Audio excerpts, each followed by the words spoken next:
নমস্কার বন্ধুরা, কেমন আছো? আশা করি তোমরা সবাই ভালো আছো। আজকের ক্লাসে আমি তোমাদেরকে দেখাবো প্যান্ট পায়জামার ড্রয়িং। প্যান্ট পায়জামা তোমরা কিভাবে কাটিং করবে সেটাই আজকে আমি তোমাদেরকে খুব সহজভাবে সম্পূর্ণটা কিন্তু সূত্রের সাহায্যে দেখিয়ে দেবো। সম্পূর্ণ ভিডিওটা তোমরা দেখো। এই একটি মাত্র সূত্র ধরে কিন্তু তোমরা সব সাইজের জন্য প্যান্ট পায়জামা কাটিং করে নিতে পারবে। সেটা ছোটদের জন্য বলো কিংবা বড়দের জন্য বলো, উভয়ের জন্যই তোমরা কাটিং করে নিতে পারবে। বন্ধুরা, এই প্যান্টটা কিন্তু এখন খুবই চলছে। দেখতে কিন্তু খুবই স্টাইলিশ, পরলেও কিন্তু খুব সুন্দর লাগে।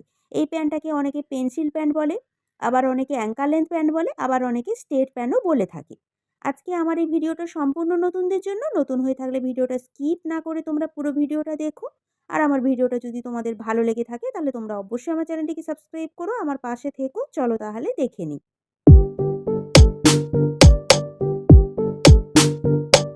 দেখো তাহলে বন্ধুরা, প্যান্ট পায়জামা ড্রয়িংটা আমি এখানে করে নিয়েছি। এটা হলো সামনের পার্ট আর এটা হলো পেছন পার্ট। প্যান্ট পায়জামা কাটিং করার সময় কিন্তু দুটো পার্ট আলাদা আলাদাভাবে কাটিং করতে হয়। প্রথমে সামনের পার্ট কাটিং করতে হয়, দেন পেছন পার্ট কাটিং করতে হয়। এইভাবেই কিন্তু প্যান্টটা কাটিং করতে হয়। প্রথমে আমি তোমাদেরকে যেটা বলবো সেটা হলো মাপ। প্যান্ট পায়জামা কাটিং করতে আমার কি কি মাপের প্রয়োজন? ঝুল, মুহুরি আর পাছা, এই তিনটে মাপের প্রয়োজন। আর কিন্তু অন্য কোনো মাপের প্রয়োজন এখানে নেই।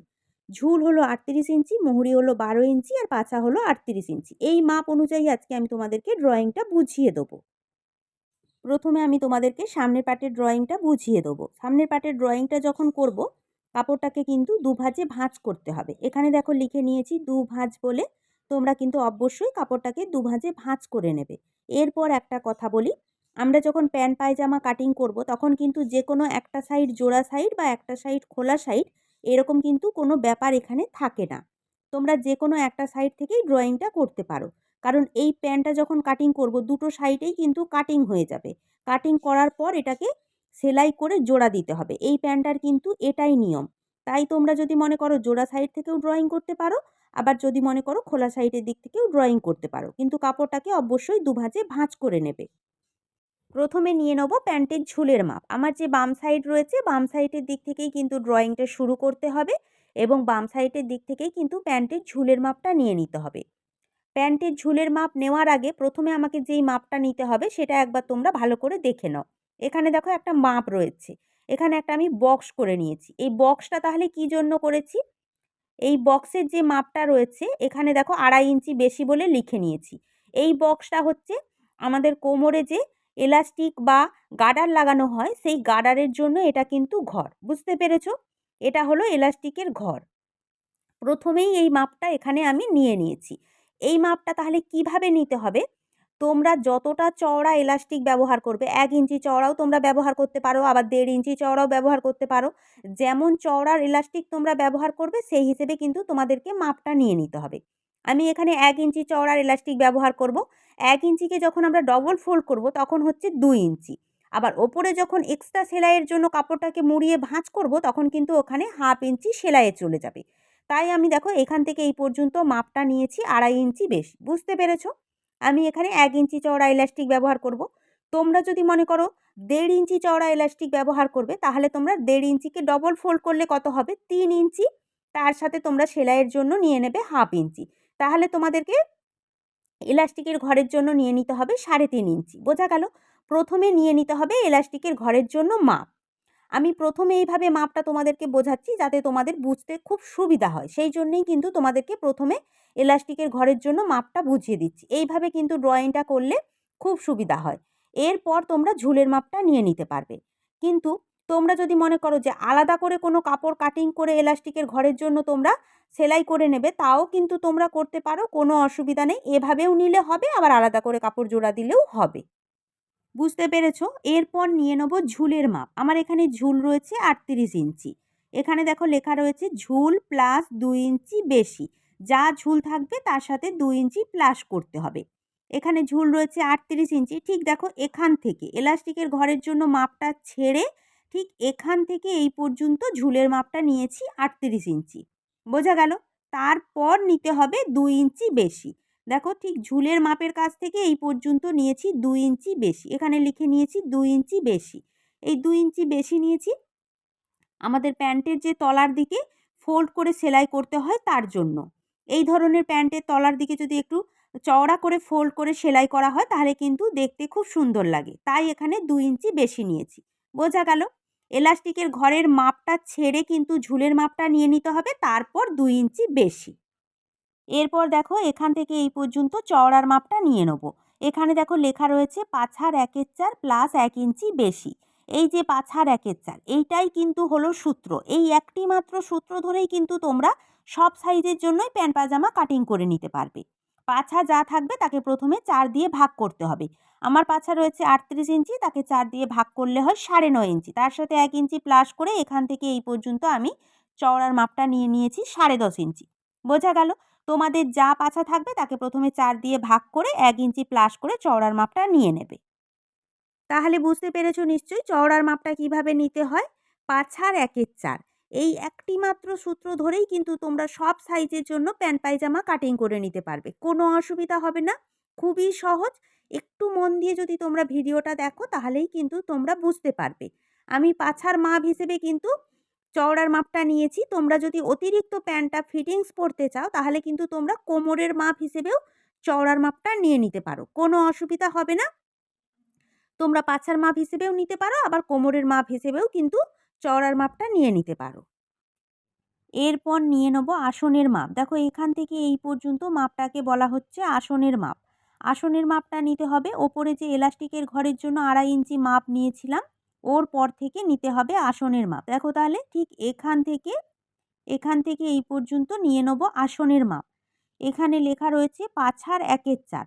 এটাই হলো সূত্র। পাছা যা থাকবে তাকে 4 দিয়ে ভাগ করতে হবে। আমার এখানে পাছা রয়েছে 38 ইঞ্চি, 38কে 4 দিয়ে ভাগ করলে হয় 9.5 ইঞ্চি। তাহলে এখান থেকে এই পর্যন্ত আসনের জন্য মাপ নিয়ে নিয়েছি 9.5 ইঞ্চি। তোমাদের পাছা যা থাকবে তাকে 4 দিয়ে ভাগ করে আসনের মাপটা নিয়ে নেবে। এখানে কিন্তু অতিরিক্ত মাপের কোনো প্রয়োজন হয় না। তাও যদি তোমরা একটু লুজ পরতে চাও তোমরা 1/2 ইঞ্চি প্লাস করে নিতে পারো, কিন্তু অতিরিক্ত মাপ না নিলেও এখানে চলবে।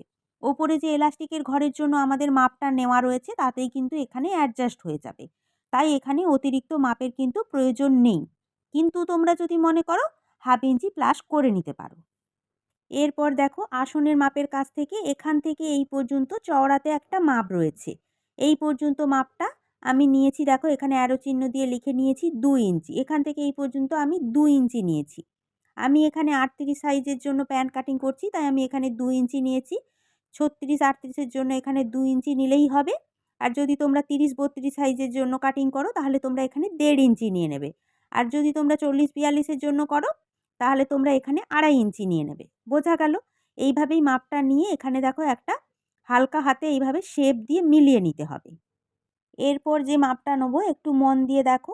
একেবারে ওপর থেকে ফিতে ধরে আসনের কাছ পর্যন্ত যা মাপ আসবে ঠিক অপর সাইডেও ওপর থেকে ফিতে ধরে সেম একই মাপে একটা দাগ দিয়ে নেবো। নেওয়ার পর দাগটাকে সমান করে দেখো আসনের সাথে এইভাবে মিলিয়ে নিতে হবে। এইভাবে যদি তোমরা মিলিয়ে নাও তোমাদের কিন্তু খুব সুবিধা হবে। এরপর দেখো ঠিক এখান থেকে এই পর্যন্ত এক্সট্রা যে 2 ইঞ্চি বেশি নিয়ে আমি শেপটা দিয়েছিলাম আসনের কাছে, ঠিক সেই পর্যন্ত মাপটা নিয়ে মাপের কিন্তু মিডিল বের করতে হবে। দেখো ঠিক এখান থেকে এই পর্যন্ত মাপের মিডিল বের করতে হবে। মিডিল বের করার পরে আমাদের এখান থেকে দেখো এখান থেকে এই পর্যন্ত যা মাপ আসবে ঠিক আমরা নিচের দিকে চলে যাব। এখান থেকে এই পর্যন্ত আমরা ঠিক একই মাপ কিন্তু নিয়ে নেব। বুঝতে পেরেছো নিশ্চয়ই? এখান থেকে এই পর্যন্ত মিডিলের যা মাপ পেয়েছি ঠিক দেখো এখান থেকে এই পর্যন্ত সেম মাপটা নিয়ে নিয়েছি। এখানেই কিন্তু আমাদের নিতে হবে পায়ের মুহুরির মাপ। আমার এখানে মুহুরি রয়েছে 12 ইঞ্চি। যা মুহুরি থাকবে তাকে কিন্তু হাফ করে নিতে হবে। নেওয়ার পরে মুহুরির মাপটা নিতে হবে। বুঝতে পেরেছো? এখানে দেখো আমি কিন্তু লিখে নিয়েছি মুহুরির হাফ। মুহুরি যা থাকবে তাকে হাফ করে নিতে হবে। আমার মুহুরি রয়েছে 12 ইঞ্চি, 12কে হাফ করলে হয় 6 ইঞ্চি। দেখো এই যে মিডিলে দাগটা দিয়েছিলাম, দাগের ঠিক এক সাইডে নিয়ে নেবো 3 ইঞ্চি, আবার দাগের ঠিক অপর সাইডে নিয়ে নেবো 3 ইঞ্চি। নিলে আমার হয়ে যাচ্ছে 6 ইঞ্চি। টোটাল মুহুরি আমার রয়েছে এখানে 6 ইঞ্চি। বুঝতে পেরেছো? তাহলে আরও একবার ভালো করে বোঝো। ওপরে দেখো এখান থেকে এই পর্যন্ত যা মিডিল করেছিলাম নিচেও ঠিক মিডিলের একই দাগ দিয়েছি। দেওয়ার পরে মিডিলের দুটো সাইডে 3 ইঞ্চি 3 ইঞ্চি করে 6 ইঞ্চি মুহুরির মাপটা নিয়ে নিয়েছি। এইভাবে কিন্তু তোমরা মাপটা নিয়ে নেবে। মুহুরির মাপ নেওয়ার পর যেটা করতে হবে দেখো, মিডিলে যে আমরা একটা মাপ পেয়েছিলাম, ওপর থেকে যে ফিতে ধরে মাপটা পেয়েছিলাম, এখান থেকে মুহুরির মাপের কাছ পর্যন্ত দেখো তেরচা করে এইভাবে একটা দাগ দিয়ে মিলিয়ে নিতে হবে। ঠিক অপর সাইডে আসনের কাছ থেকেও মুহুরির কাছ পর্যন্ত তেরচা করে দাগটাকে মিলিয়ে নিতে হবে। বোঝা গেল? এইভাবেই কিন্তু তেরচা করে দাগটাকে মিলিয়ে নেবে। সাইডে যে দাগগুলো রয়েছে এই দাগগুলো কিন্তু বাদ চলে যাবে। আমাদের কিন্তু কাটিং করতে হবে। এই যে তেরচা দাগটা দিয়েছি এই দাগ বরাবর কিন্তু প্যান্টটা কাটিং করে নিতে হবে। বুঝতে পেরেছো? চলো তাহলে সামনের পাটের সম্পূর্ণ ড্রয়িংটা আমার বোঝানো কমপ্লিট হয়ে গেছে। আশা করি বুঝতে পেরেছো। এরপর তোমাদেরকে পেছন পাটের ড্রয়িংটা বুঝিয়ে দেবো। পেছন পাটটাও যখন কাটিং করব কাপড়টাকে দু ভাঁজে ভাঁজ করতে হবে। তোমরা কিন্তু অবশ্যই কাপড়টাকে দু ভাঁজে ভাঁজ করে নেবে। এরপর যেটা করতে হবে, সামনের পাটটা যেমনভাবে কাটিং করব ঠিক সামনের পাটের কাপড়টাকে নিয়ে পেছন পাটের কাপড়ের ওপর রেখে নিতে হবে। সম্পূর্ণ সামনের পাটটা নিয়ে পেছন পাটের ওপর রাখতে হবে। এই যে ড্রয়িংটা দেখতে পাচ্ছ, দেখো এই যে ড্রয়িংটা, এই যে সম্পূর্ণ ড্রয়িংটা এটা কিন্তু হলো সামনের পাটের ড্রয়িং। সামনের পাটের ড্রয়িংটা এটা। সামনের পাটের কাপড়টা রাখার পর হুবহু সামনের পাট বরাবর ড্রয়িংটাকে তুলে নিতে হবে। নেওয়ার পর পেছন পাটের জন্য কাপড়টাকে বাড়িয়ে নিতে হবে। দেখো প্রথমে মুহুরির কাছ থেকে শুরু করব। দেখো এখানে 2 ইঞ্চি বেশি বলে লিখে নিয়েছি। এখান থেকে এই পর্যন্ত দেখো মুহুরির সাইডে প্রথমে 2 ইঞ্চি বাড়িয়ে দাগটাকে এইভাবে সোজা করে নেব। নেওয়ার পর আসনের সাইডে চলে যাব। সামনের পাটের আসনে আমরা 2 ইঞ্চি চওড়া নিয়েছিলাম, ঠিক একই রকমভাবে আরও 2 ইঞ্চি চওড়া দেখো ওখান থেকে পেছন পাটের জন্য বাড়িয়ে নেব। এখানে 1.5 ইঞ্চি যদি চওড়া নিতাম পেছন পাটের জন্য আমরা 1.5 ইঞ্চি বাড়িয়ে নিতাম। বোঝা গেল? এখানে যদি 2.5 ইঞ্চি চওড়া নিতাম সামনের পাটের জন্য, পেছন পাটের জন্যও কিন্তু 2.5 ইঞ্চি চওড়া এখানে নিতে হতো। নেওয়ার পর দেখো এইভাবে একটা দাগ দিয়ে নেবে। নেওয়ার পর হালকা হাতে শেপটাকে মিলিয়ে নেবে। এইভাবেই কিন্তু বাড়াতে হয়। এরপর দেখো আসনের সাইডেও পেছন পাটের জন্য বাড়িয়ে নিতে হবে। এখানে 2 ইঞ্চি বেশি বলে লিখে নিয়েছি। 2 ইঞ্চি বেশি নিয়ে দাগটাকে সমান করে মিলিয়ে নিয়েছি। কোমরে যে এলাস্টিকের ঘরের জন্য মাপটা নিয়েছিলাম ওখান থেকেই কিন্তু সমান করে দাগটাকে মিলিয়ে নিয়েছি। বুঝতে পেরেছো? এরপর যেটা করতে হবে, দেখো এই কোণে চলে যেতে হবে। এই কোণ থেকে ওপর দিকে 2 ইঞ্চি নিয়ে নিতে হবে। দেখো এখানে 2 ইঞ্চি বেশি বলে লিখে নিয়েছি। এখানেও 2 ইঞ্চি নিতে হবে। নেওয়ার পর ওই কোণ থেকে দেখো ওই কোণ থেকে এই কোণ পর্যন্ত দাগটাকে এইভাবে তেরচা করে মিলিয়ে নিতে হবে। আমি যেভাবে তেরচা করে মিলিয়েছি একটু ভালো করে দেখো, দেখলেই কিন্তু বুঝতে পারবে। এইভাবে তেরচা করে মিলিয়ে নিতে হবে। এই কোণে 2 ইঞ্চি বাড়ানোর কারণ আমাদের পেছনটা কিন্তু একটু ভারী হয়। তাই আমরা যখন বসি তখন কিন্তু প্যান্টটা নিচের দিকে নেবে যায়, তখন কিন্তু দেখতে ভালো লাগে না। আর তোমরা যদি 2 ইঞ্চি কাপড় বাড়িয়ে নাও তাহলে কিন্তু তোমরা বসলে প্যান্টটা কিন্তু নিচের দিকে নেবে যাবে না, দেখতে কিন্তু খুব সুন্দর হবে। আর এইভাবে তেরচা করে তোমরা মিলিয়ে নেবে। বুঝতে পেরেছো? খুবই সহজ বন্ধুরা। আমি যেভাবে তোমাদেরকে বোঝাচ্ছি একটু মন দিয়ে তোমরা বোঝার চেষ্টা করো, তাহলে কিন্তু তোমরা শিখতে পারবে। চলো তাহলে বন্ধুরা, সম্পূর্ণ প্যান্ট পায়জামার ড্রয়িংটাই আমার কমপ্লিট হয়ে গেছে। আজকে আমি যতটা পেরেছি সহজভাবে সূত্রের সাহায্যে তোমাদেরকে ড্রয়িংটা বুঝিয়েছি। আশা করি আমি তোমাদেরকে কিছুটা শেখাতে পেরেছি। এই একটি মাত্র সূত্র ধরেই কিন্তু তোমরা সব সাইজের জন্য প্যান্ট পায়জামা কাটিং করে নিতে পারবে। সেটা ছোটদের জন্য বলো কিংবা বড়দের জন্য বলো। এর পরের ক্লাসে আমি তোমাদেরকে দেখাবো কাপড়ের ওপর প্যান্ট পায়জামা কাটিং করে। তার জন্য কিন্তু তোমাদেরকে পরের ক্লাসটা দেখতে হবে, আর পরের ক্লাসটা দেখার জন্য আমার পাশে থাকতে হবে। চলো তাহলে আজকে আমার এই ভিডিওটা এই পর্যন্ত। আমার ভিডিওটা যদি তোমাদের ভালো লেগে থাকে তাহলে তোমরা অবশ্যই আমার চ্যানেলটিকে সাবস্ক্রাইব করো, পাশে থাকা বেল আইকনটি প্রেস করো, ভিডিওটিতে একটি লাইক দিও, আমার পাশে থেকো। নমস্কার।